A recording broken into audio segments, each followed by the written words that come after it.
ছোট্ট মেয়ে আয়েশা আর তার প্রিয় কবুতরের অদ্ভুত এক বন্ধুত্ব। খাবার টেবিল থেকে শুরু করে ঘুমের বিছানা পর্যন্ত সব জায়গায় তার সাথেই থাকে এই পোষা বন্ধু। এমনকি জানলে অবাক হবেন, স্কুলেও যায় আয়েশার সাথে। তো আজকের ভিডিওতে এই অসাধারণ বন্ধুত্বের গল্পেই আমরা তুলে ধরছি। তো ভিডিওটি না টেনে শেষ পর্যন্ত দেখতে থাকুন। তোমার কাঁধে এই যে কবুতরটা দেখছি, এটা কি বড় না ছোট কবুতর? বড়, ছোটবেলা থেকে পালি। তাই? আচ্ছা, তুমি নাম কি রাখছো? লালু। লালু। আচ্ছা, লালুকে তুমি কি কি খেতে দাও? ধান খেতে দিই, গম খেতে দিই, চাল খেতে দিই। তাই? নাও খাও, খাও তাড়াতাড়ি খাও। খাবা না? গান শুনে আর খাই। তাই? গান শোনানো অভ্যাস করেছো? টিকটক দেখ একটু মাঝে মাঝে। রাতে কোথায় থাকে ও? আমার সাথে থাকে। তাই? ওয়াও, কতদিন যাবত তোমার কাছে আসে এটা? 2 বছর। ও কি উঠতে পারে? হুম, উড়ে আবার তোমার কাছে আসে? সব জায়গায় যাবে। তুমি স্কুলে যখন যাও তখন কোথায় থাকে ও? আমার সাথে চলে যায়, আমি অর্ধেক পথে নিয়ে যাবার দিয়ে দিই। তোমার সাথে চলে যায়? উঠতে উঠতে চলে যায়? আমি মোটরসাইকেলে যাবো, আমার পিছন পিছন উঠতে উঠতে চলে যাবে। তাই? উহি, বাপ রে বাপ।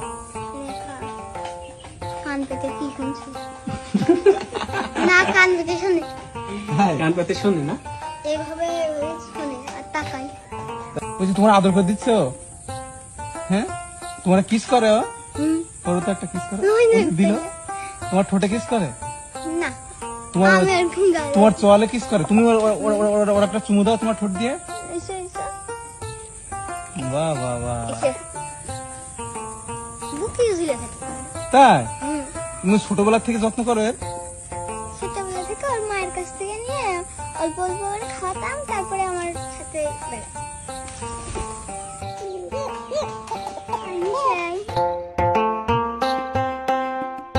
আর একটা পুষবা না?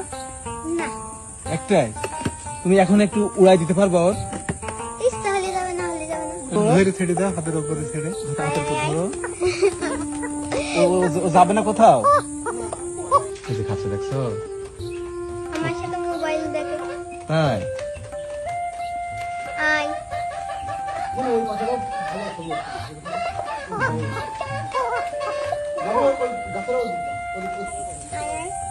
আয় শুয়ে যাবে। ও ঘাড়ের পরে থাকে বেশি। আচ্ছা, অন্য অন্য কবুতর এসে এর ডিস্টার্ব করে না? করে, কিন্তু এর কাছে আসতেই দেয় না তো। এ ঠুকিয়ে ঠুকিয়ে ডাক দেয়। শুধু তোমার কাছে থাকবে? যা উড়ে যা।